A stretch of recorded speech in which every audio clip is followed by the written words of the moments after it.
Olá, seja bem-vindo ao podcast 45 do Primeiro Tempo, ainda aqui na nossa versão remota, nesses tempos de pandemia, mas sempre trazendo gente legal para compartilhar conosco suas histórias e, claro, nos ajudar a refletir sobre tudo isso que estamos atravessando. A minha convidada de hoje é uma referência quando o assunto é felicidade. Aliás, foi a busca por um trabalho e uma vida com mais sentido que a fez chegar na felicidade como ciência ou um objeto de estudo, digamos assim.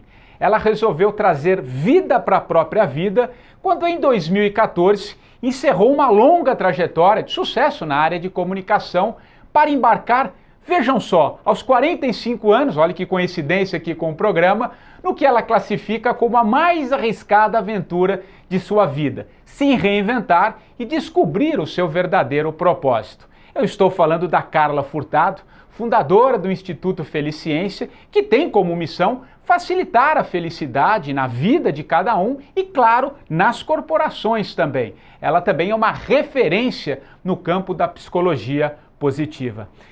Carla, que legal falar com você, já estava um tempo querendo trocar essa ideia, te trazer aqui no programa. Obrigado por aceitar o nosso convite.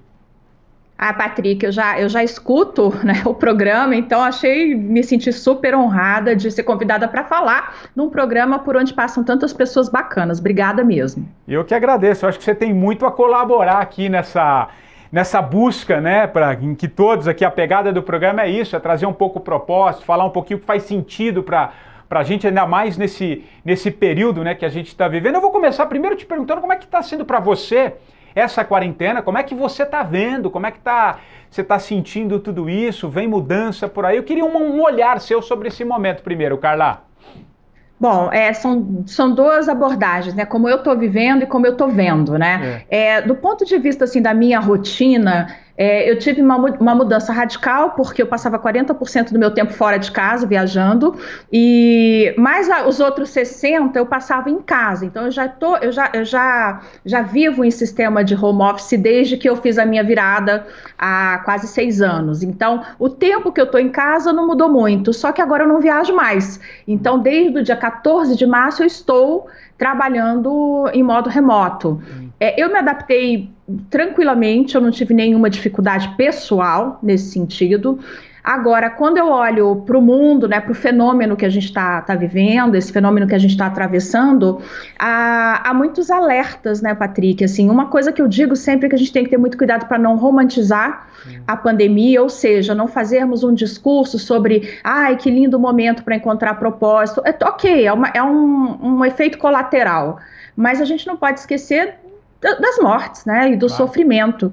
Então, eu não posso achar que eu preciso de uma pandemia para encontrar o meu sentido de vida. Agora, assim, verdadeiramente, a gente acabou sendo obrigada a passar mais tempo com a vida que a gente construiu, dentro de casa, com as pessoas que a gente escolheu viver, com a forma como a gente organizou a própria casa, com tudo, com o cuidado, com o descuido, com toda a forma como a gente vinha vivendo. Então, colocou o espelho à nossa frente, sem sombra de dúvida, e provoca uma reflexão. Eu acho que isso é coletivo. É isso que eu ia falar, é coletivo.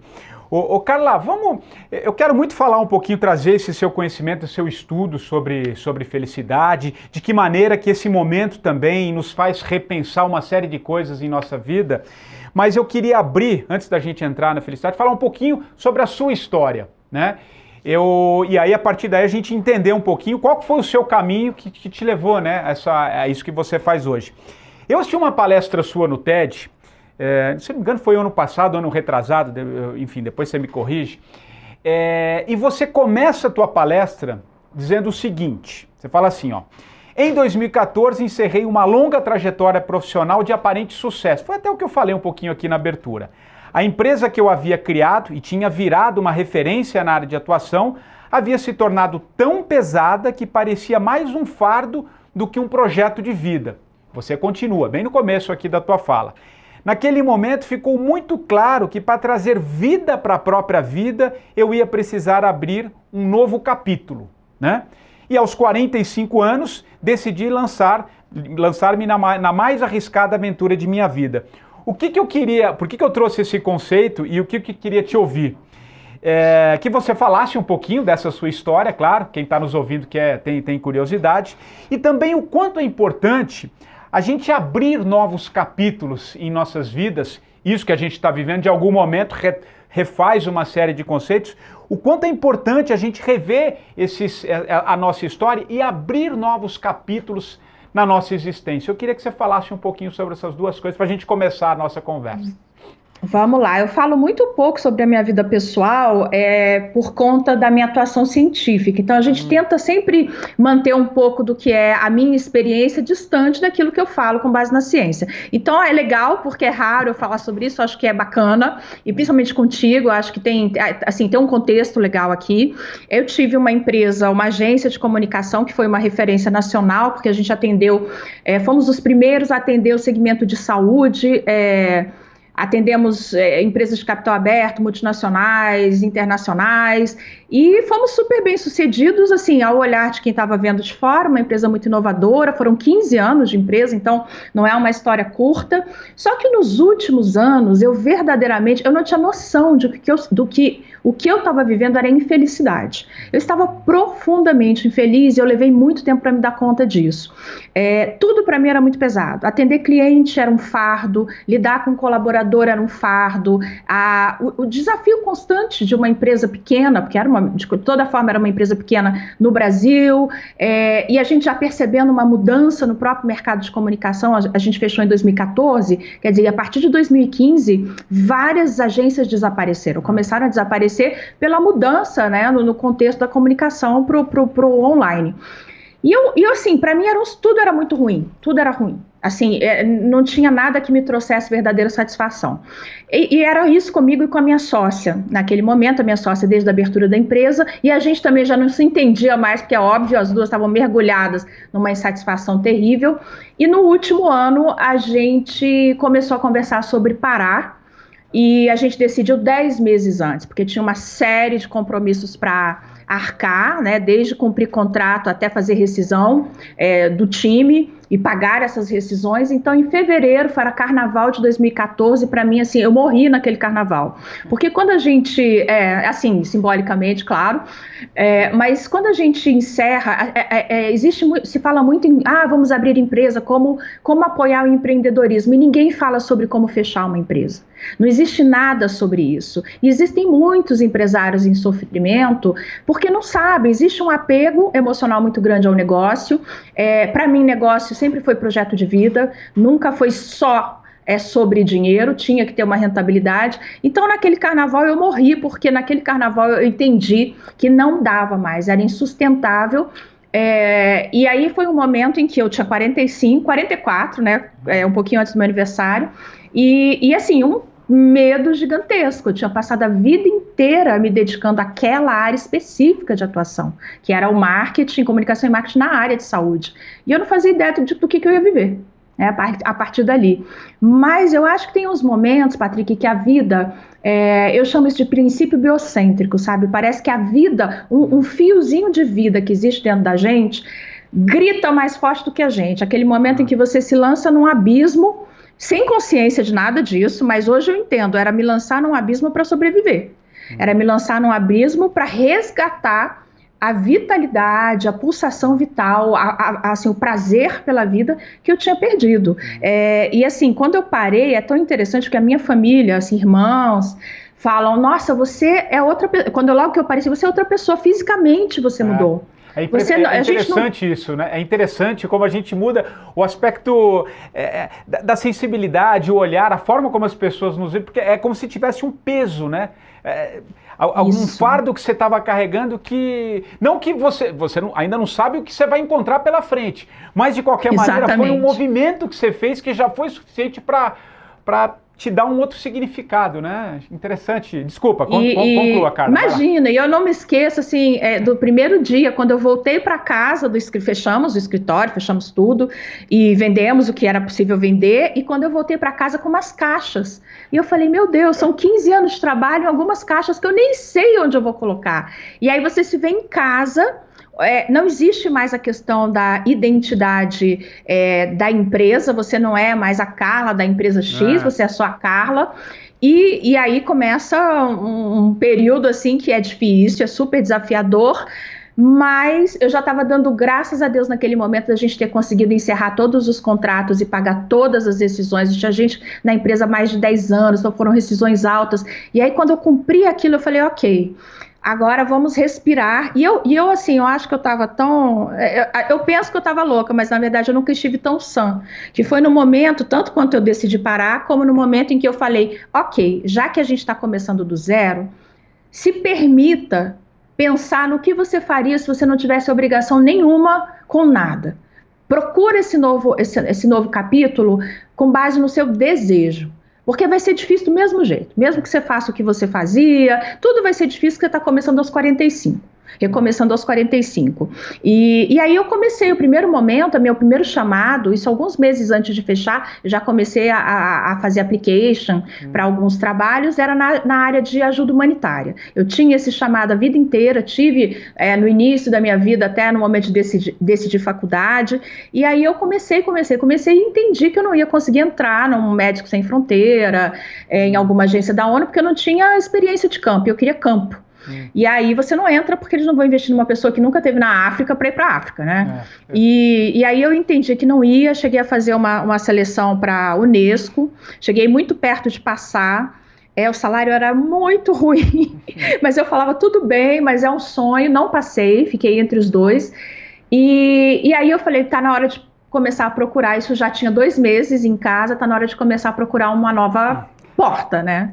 Aí a gente vai entrar nessa nova porta, que é o que vai levar ao que você faz hoje, que é esse estudo da felicidade. Mas eu queria só retroceder um pouquinho, porque eu acho que muita gente está aqui nos ouvindo e tem essa curiosidade também. Muita gente passa por essas dúvidas que você passou, que eu de alguma maneira também enfrentei, enfim.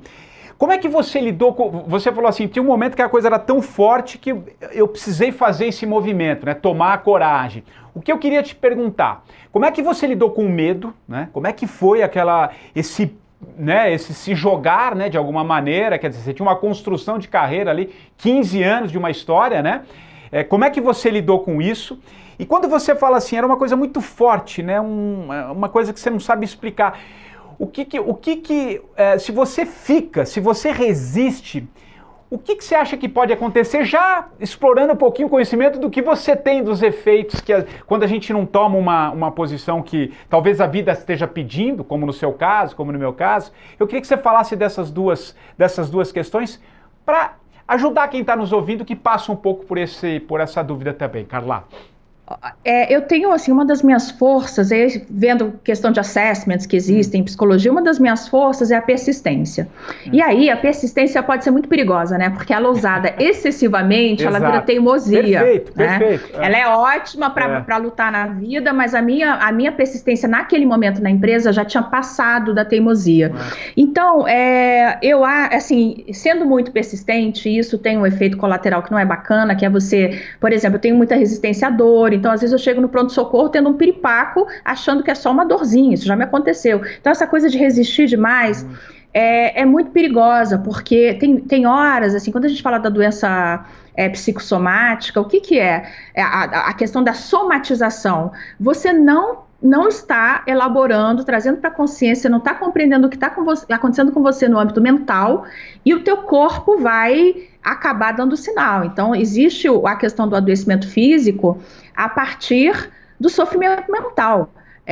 Tem um colega meu, professor, que ele diz, nós não somos mulas sem cabeça, nós somos cabeças sem corpo, né? Cabeça sem mula. Então, a gente fica tão no âmbito mental, e aí eu acho que, assim, um risco, no meu caso, eu acho que era adoecimento mesmo, ou mental, ou uma depressão, ou eu passei, assim, alguns momentos difíceis, tive assistência psiquiátrica ali naquela passagem, por medo, e acho que poderia ser um quadro de adoecimento mental mais complicado de tratar, ou um adoecimento físico, se eu não conseguisse elaborar essa questão ali do que estava acontecendo comigo. Então existia o sofrimento, que poderia se consolidar aí com o adoecimento, eu não tenho dúvidas disso, e existia a própria circunstância da empresa, que era insistir no modelo de negócio que já estava fadado a se encerrar naquele momento, né?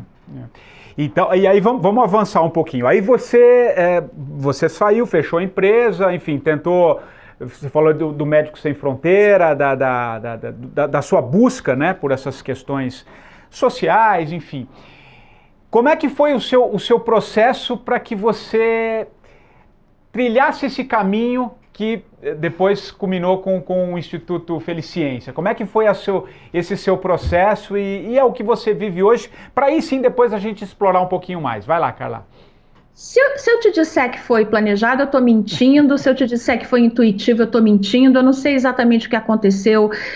Hoje eu digo que a exploração é muito importante. Explorar, experimentar, tentar. Quando você não sabe exatamente o que é, onde é que está a resposta para esse momento. Então eu tentei na questão do serviço humanitário, das agências humanitárias. Não consegui. Se tivesse conseguido, talvez estivesse até hoje envolvida com esse tipo de trabalho. E aí eu falei, ok, eu acho que eu vou trabalhar com palestras, com workshops, uma coisa que eu fazia eventualmente. Acho que quero falar de felicidade. Da onde saiu isso? Faço a menor ideia. E aí fui para a internet. 3 meses depois de fechar a empresa, fui para a internet, dei um Google, não sei o que procurei, e caí no site de uma coisa chamada Psicologia Positiva, que eu nunca tinha ouvido falar, e tinha um congresso na Flórida, o Congresso Mundial de Psicologia Positiva, acontecia na Flórida, assim, 2 meses depois. Eu me inscrevi.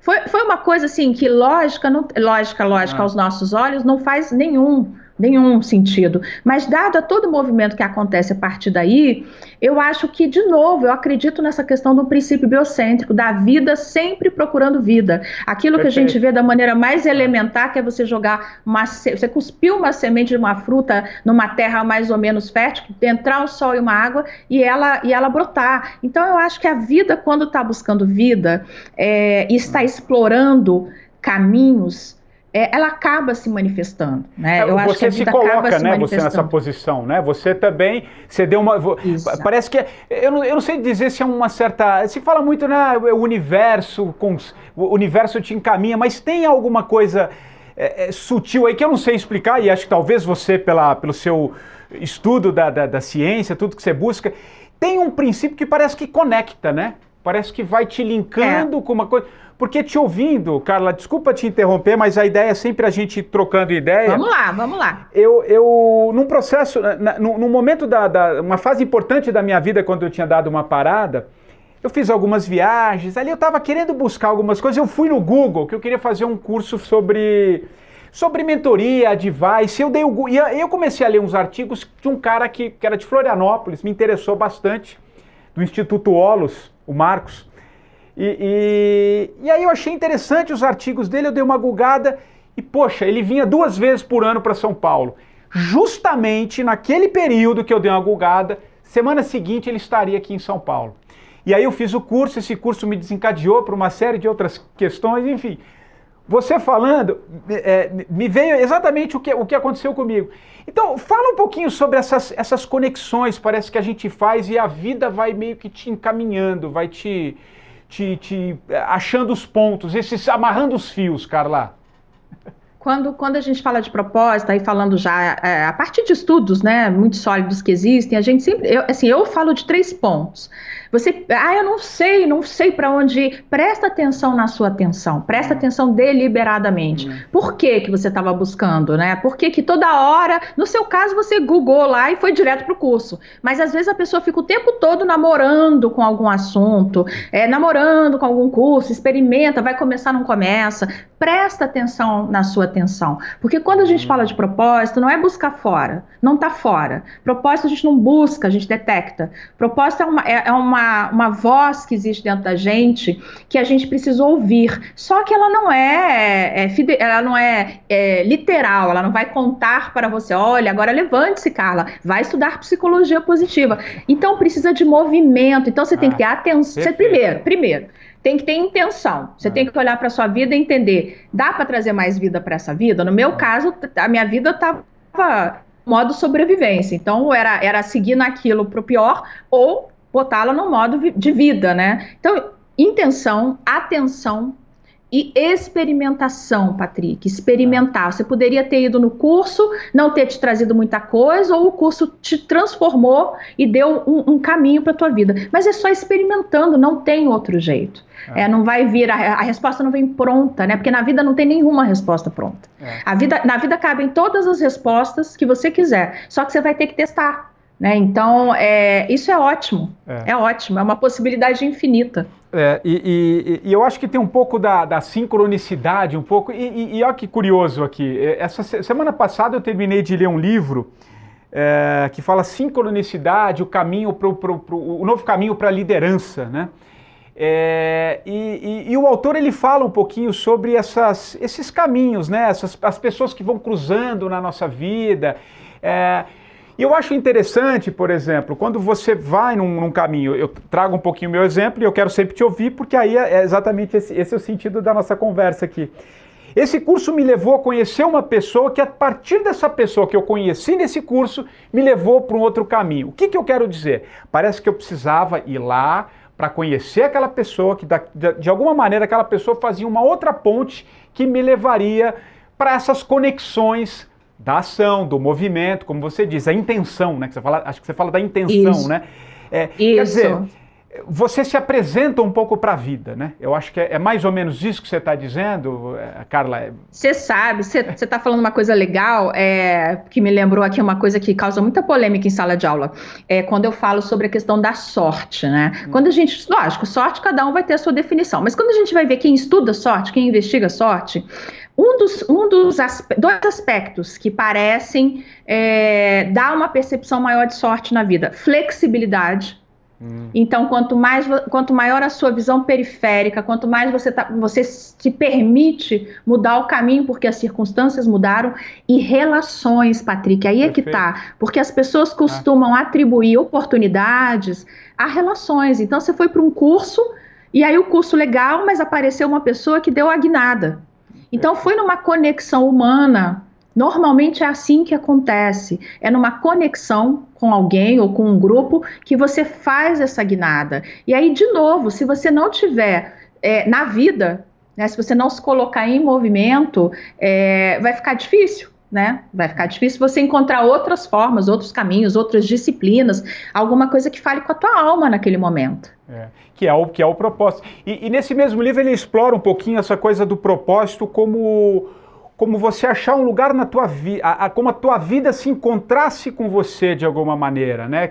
Que ele fala também um pouquinho dessa questão do propósito como um sentido de você apresenta, aquele caminho que você vai seguir, de alguma maneira a vida também está pedindo algo que faça sentido com aquilo, né?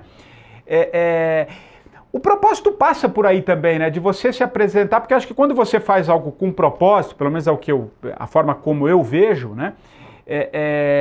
Parece que te conecta com algo um pouco maior, né? Parece que tem... eu gosto da palavra sentido, né? Parece Sim. que conecta e aí você se apresenta para um universo um pouco maior, né? Fala um pouquinho sobre isso, Carla. Como é que você vê, a partir desses estudos também com a felicidade, com o propósito, essa palestra que eu falo sua, que eu recomendo, aliás, para quem está nos assistindo e ouvindo, você fala de propósito, né? Você faz esse link, né? Fala um pouquinho. O propósito, ele tem uma característica que ele não beneficia apenas você. O propósito tem um impacto social, não mega, social no sentido de atingir outras pessoas, podem ser poucas pessoas. Então aí você já vê que o propósito serve, ele tem um caráter de serviço, mesmo que seja dentro de um negócio com fins lucrativos, mas ele está levando algum tipo de impacto que vai além do resultado financeiro que te atinge. Talvez, se você se lembrar aí do que se tornou um propósito para você nesse segundo tempo, né? Talvez você entenda isso. Então a gente percebe que existe o que acontece? Assim, o Yuval Noah Harari tem um jeito muito bacana de falar sobre sentido naquele livro 21 lições para o século XXI, porque ele diz o seguinte: é muito difícil atravessar esse drama cósmico, que é essa vida nossa aqui, que a gente não sabe de de onde veio, para onde vai, e vive na superfície de um planeta que flutua no universo sem fim. Isso é um drama cósmico. E ele diz, é muito mais fácil você viver este drama cósmico quando você tem uma âncora, você está ancorado por um propósito. Porque o propósito, por ter essa característica de fazer um tipo de entrega e de benefício que vai além de cada um, ele faz com que você pertença a alguma coisa, você passa a pertencer. Então isso alivia muito a sensação de desamparo que a gente tem quando a gente se olha tão isolado e sozinho, né, com essa percepção. Então, ele traz muito conforto. Ele vai usar também os talentos, as forças do indivíduo. Quando você está vivendo o seu propósito, você está entregando para o mundo aquilo que a gente chama de vida virtuosa, né, uma vida vivida a partir das virtudes. E aí eu não posso deixar de trazer o Joseph Campbell nessa tua narrativa agora, quando ele diz, assim, eu vou dizer com as minhas palavras, não vou conseguir repetir ipsilíteres, mas ele tem uma fala dele que eu vou traduzir, vou dizer com as minhas palavras, parafrasear. É como se a felicidade ou essa vida com sentido fosse um trilho que está sempre paralelo à tua existência. É a gente que está nele ou fora dele, mas ele é uma possibilidade, ele existe no presente. A gente é que tem que aprender onde é que ele está e subir. E depois aprender a voltar, porque a gente vai sair desse trilho várias vezes no caminho. A vida vai empurrar para fora, as circunstâncias vão empurrar. Então eu gosto dessa ideia. É a vida, né? A gente tem. É o que você falou, em determinado momento ali, você foi em busca, né? De achar um novo capítulo. A gente precisa entender um pouco esses chamados. Por que a gente está sempre. Me ocorreu até foi capa de uma das maiores revistas de negócio do país há pouco tempo, há pouco mais de um ano. A Exame, por exemplo, ela trouxe na capa a palavra propósito, né? E um dos dados interessantes dessa pesquisa, Carla, dizia o seguinte: 85%, algo em torno de 84%, 85% das pessoas não estavam engajados no que faziam dentro das corporações. Ou vamos inverter, só 15% estava engajado no que faz. Por que isso, assim? Por que a gente insiste? Como é que as empresas não enxergam isso? Você que também trabalha com o universo corporativo, é possível também buscar essa felicidade no universo corporativo? Que eu acho que muita gente está aí. Estamos vivendo um período extremamente transformador em vários sentidos. Fala um pouquinho sobre essa questão a partir desse seu universo de conhecimento também, para achar um pouco, como é que a gente faz para achar essa trilha, como o Campbell sempre diz, que está ali, mas que a gente não vê, né? Parece que a gente sabe, mas daqui a pouco a tua vida está aqui, você fica esperando a sexta-feira, né? Ou as férias, ou aquilo que agora sim eu vou viver. Fala um pouco disso. Pois a gente está num momento muito especial nesse sentido, assim, no sentido organizacional, a gente está vivendo uma ascensão. Claro que parece que não está aqui ainda, a gente ainda não consegue enxergar porque não tem uma plataforma mostrando tudo o que está acontecendo, mas a gente está vivendo a gente vai estar presenciando o capitalismo ser resetado, ele precisa ser reiniciado. Esse é um movimento global, a gente vê esse movimento apoiado pelo capitalismo consciente, pela certificação B, por grandes corporações, ou seja, tudo bem, o lucro é necessário, mas as organizações vão precisar servir a um propósito. Elas precisam entregar um impacto social na comunidade onde elas estão inseridas, na sociedade. E aí, a gente já vê de alguns anos para cá, estudos que mostram, quem também fez um estudo bem bacana, foi a Harvard Business Review, já tem uns 2 anos mais ou menos. Eles foram pesquisar algo e acharam outra coisa. Eles foram pesquisar empresas que cresciam 2 dígitos por ano, isso em âmbito global. E aí eles foram pensando numa coisa e encontraram, entre alguns fatores, que essas organizações, elas atuavam por propósito. Vamos trazer isso para a vida real, né? Aqui que está muito bacana na teoria, mas na vida real, o que é isso? É muito difícil você querer que a força de trabalho se engaje na missão. Ser a empresa líder em seu setor de atuação. Por quê? Por que eu vou acordar segunda-feira animado para trabalhar, ou vou colocar toda a minha energia, porque a empresa quer ser a líder? Ou por que eu vou me mobilizar também, não estou falando de mim, vamos falar da população, uma média populacional, para atingir uma meta que não me atinge. A meta que eu atinjo não atinge a minha existência, ela não atinge a minha vida. Não existe para a maioria das pessoas que trabalham nenhum compartilhamento de resultado quando se atinge meta. E aí, quando as empresas conseguem identificar, ok, a missão é importante, as metas são necessárias, mas quando as empresas começam a caminhar por uma trajetória hoje, que é a trajetória do propósito, que é qual é o meu impacto, você começa a engajar a pessoa que trabalha. Eu vou dar um exemplo, não vou citar o nome da empresa, uma empresa que é um case que eu conheço bem, que é uma empresa na área nacional, na área de diagnóstico médico e que tem lá uma missão parecida com a missão de todas as outras empresas do setor. Fornecer serviços de excelência na área de medicina diagnóstica. Só que eles têm um propósito, e esse é um propósito assim, vivido, que é inspirar pessoas a cuidar de pessoas. Então, todo mundo que está dentro daquela organização é continuamente preparado e inspirado, dentro de um modelo de gestão muito coerente, a cuidar das pessoas que buscam aquele serviço. Aí você começa a mobilizar o humano que existe nesse trabalhador, que é cuidar de pessoas engaja um ser humano. Ser o número 1 em qualquer coisa que seja não engaja, bater a meta não engaja. E essa distância, né, para você entender assim, engajamento no trabalho significa felicidade no trabalho. É uma das formas, não é a única, de se medir felicidade no trabalho. E é a absorção, é a dedicação, é aquela sensação de que aquilo que você faz é você. É você sendo materializado no seu trabalho. É uma grande vivência. Mesmo dentro da organização, né? Dentro da organização você acha o sentido, o teu propósito ali, né? Então, talvez amarrar todos esses sentidos, né? É como se todo mundo estivesse mesmo numa mesma direção, né? Exatamente. E também, assim, a empresa tem uma atenção muito especial em relação às habilidades de cada pessoa e o desafio que ela tá recebendo. Então, altas habilidades, alto desafio. Fora isso, você lança uma alta habilidade, um alto desafio para uma pessoa que não está habilitada, e isso é responsabilidade da empresa, você coloca essa pessoa no estado de ansiedade, entre outras coisas. Então, tem muito a se aprender nesse momento em termos de como fazer das organizações espaços mais saudáveis, inclusive, de trabalho. Né? Carla, você mencionou um pouco essa questão, como as empresas têm que trazer, né, explorar o melhor dos seus funcionários, explorar no sentido de dar sentido para eles também no que fazem. E a gente está vivendo um período muito complicado, né? Muito difícil, que a gente ainda não sabe. Quem fala que sabe o que será daqui a 6 meses, 1 ano, tá dando... Porque a gente não sabe, a gente está no olho do furacão ainda.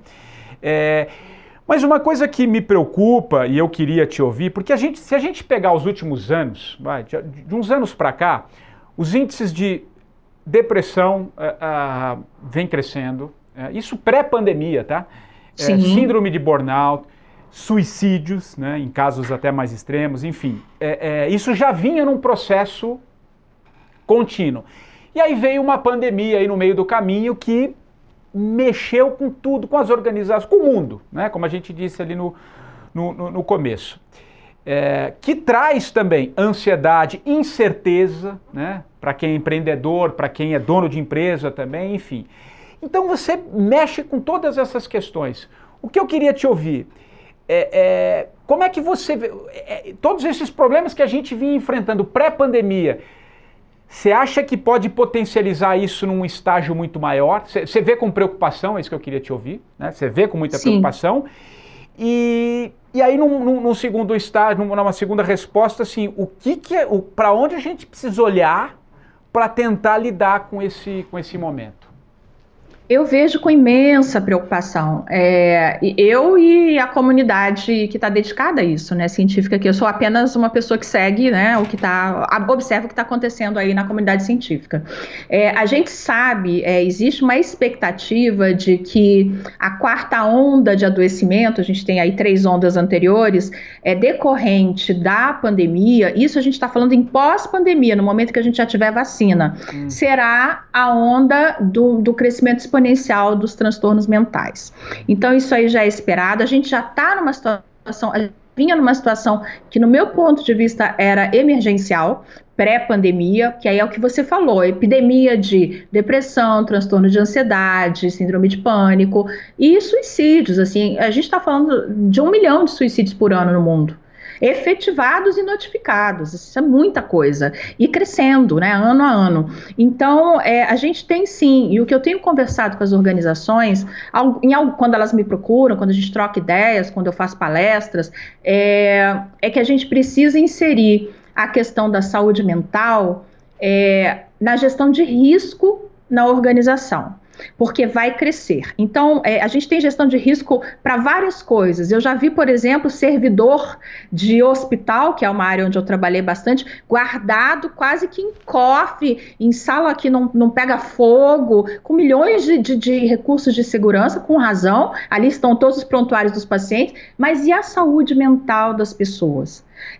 A gente tem alguns recursos importantes, a gente tem que começar a identificar qual é o estado hoje da saúde mental. Existem escalas aí que são de simples e rápida aplicação. A gente tem que colocar o termômetro na saúde mental. Não adianta colocar só o termômetro para ver temperatura quando a pessoa voltar para o escritório. A gente tem que entender o que é que está acontecendo. Eu vi pesquisa já, Patrick, usando uma escala da OMS agora nos últimos 2 meses, apontando 34% numa população de uma organização, 34% de sintoma de transtorno mental. Isso aí é uma bomba relógio.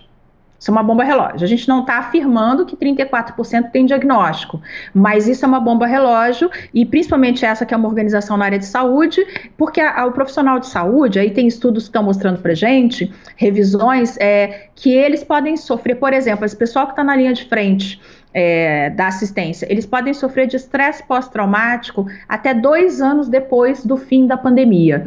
Então, são elementos muito importantes e que, se a empresa não tem um humanismo suficiente para olhar para isso, que ela pelo menos comece a olhar, porque ela vai ter um impacto econômico muito severo em decorrência disso. Quando a gente olha para os Estados Unidos, que sabem medir muito bem tudo, eles já sabem, assim, só o estresse causado pelo trabalho gera uma conta de 300 bilhões de dólares por ano.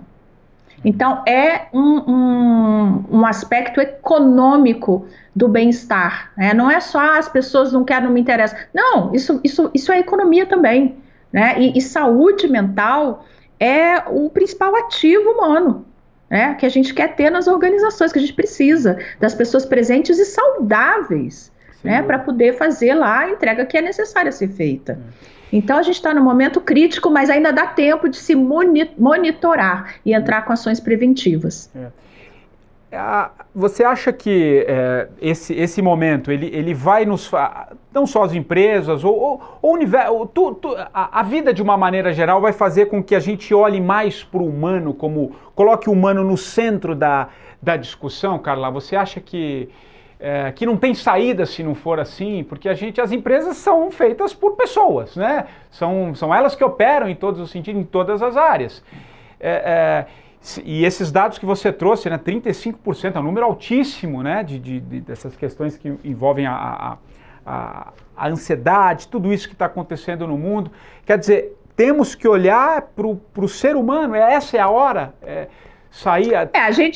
A gente precisa trazer o ser humano para o centro, né, dos nossos processos, das nossas decisões em todos os âmbitos, âmbito do Estado e âmbito das organizações, que é o que a gente está tratando aqui. A gente já traz, sabe, as organizações já trazem o humano cliente, o cliente no centro, muitas trazem, mas quem entrega a proposta de valor da organização para o cliente é quem trabalha. Então não dá mais para a gente viver nessa dicotomia, assim, de olhar para a experiência do cliente, customer experience, que é uma coisa tão falada, e deixar de fora a experiência do trabalhador, o employee experience. Não tem, isso não existe. É uma falácia a gente achar que a gente vai encantar um cliente a partir de uma equipe de trabalho que muitas vezes não está recebendo sequer uma abordagem adequada. E aí eu vou te falar uma coisa, Patrick, que eu não posso deixar de falar, que qual é o primeiro item de impacto na felicidade no trabalho, medido mundialmente pela Universidade de Oxford: relacionamentos. E qual é a primeira recomendação? Você quer promover o bem-estar de quem trabalha? Você tem que capacitar os gestores em habilidades socioemocionais. Essa é a primeira ordem. Principalmente em empatia. Então, essa questão da relação de lideranças com times, isso causa um impacto assim, com grande magnitude no bem-estar e no desejo das pessoas permanecerem, né? Tanto é que tem um clichê aí no mercado que é: a pessoa não deixa a empresa, ela deixa o chefe, ou deixa o gestor, ela deixa o líder. Então, a gente tem aí já muito dado mostrando para a gente, né, quais são caminhos possíveis para seguir. É um momento assim de ruptura em vários aspectos, né? Carla, a gente já está caminhando aqui para o fim da nossa conversa, mas eu queria que você falasse um pouquinho, um pouco do conceito da felicidade mesmo. Você curto e grosso. Assim, Tá. O que nós precisamos para ser feliz? A gente está sempre buscando, você tem estudos em várias áreas. Olhando por tudo que a gente está passando, olhando na própria história de cada um, o que é necessário para a gente ser feliz? Vai lá. A primeira coisa, a gente precisa ressignificar a felicidade. A gente aprendeu felicidade, o que é felicidade do ponto de vista cultural, tem um impacto, aí tem dois impactos fortes sociais, que é o impacto na sociedade, que é o impacto da religião, e o impacto capitalista. Então, de acordo com o nosso sistema econômico, a felicidade está ligada a consumo. Então, tem sempre algo que eu preciso obter, né? Então, é sempre um objetivo, um projeto, alguma coisa que eu vou alcançar ali na frente. Isso, invariavelmente, está ligado a consumo. Então, uma coisa que é importante a gente entender, a felicidade, ela não está ligada a consumo em nenhuma ordem, desde que a gente esteja falando de pessoas com uma vida digna, né? Alguma segurança, um teto, alimentação. O básico, ok, né? Então... Partindo daí, nenhum tipo de consumo próprio, em benefício próprio, é capaz de impactar a felicidade. Se eu consumir para alguém que eu amo, se eu comprar uma viagem dos sonhos para minha mãe, isso vai me trazer felicidade. Mas se eu ficar comprando para mim, não vou chegar em lugar nenhum. Então não dá para achar felicidade no shopping. A gente acha prazer, que tá bacana, mas não é felicidade. Então, a felicidade é simples, Patrick. Ela não é fenomenal, ela não é extraordinária, ela não acontece nos iates, né, no Mediterrâneo. A felicidade é ordinária, no sentido de que ela é encontrada nas coisas simples da vida que já se tem. E daí eu sempre trago, não consigo não citar Santo Agostinho, que não tem nada de ciência, mas tem uma definição, uma frase linda que é: felicidade é você seguir desejando aquilo que você já possui. Então, ela está muito mais conectada a contentamento. Eu me contento. Eu aprendo a me contentar com o que eu possuo. Continuo tendo meus projetos, minhas buscas, meus sonhos, mas vai ser num aprendizado pequeno, do dia a dia, de aprender a reconhecer pequenas alegrias, pequenos momentos de prazer, de absorver pequenas emoções positivas.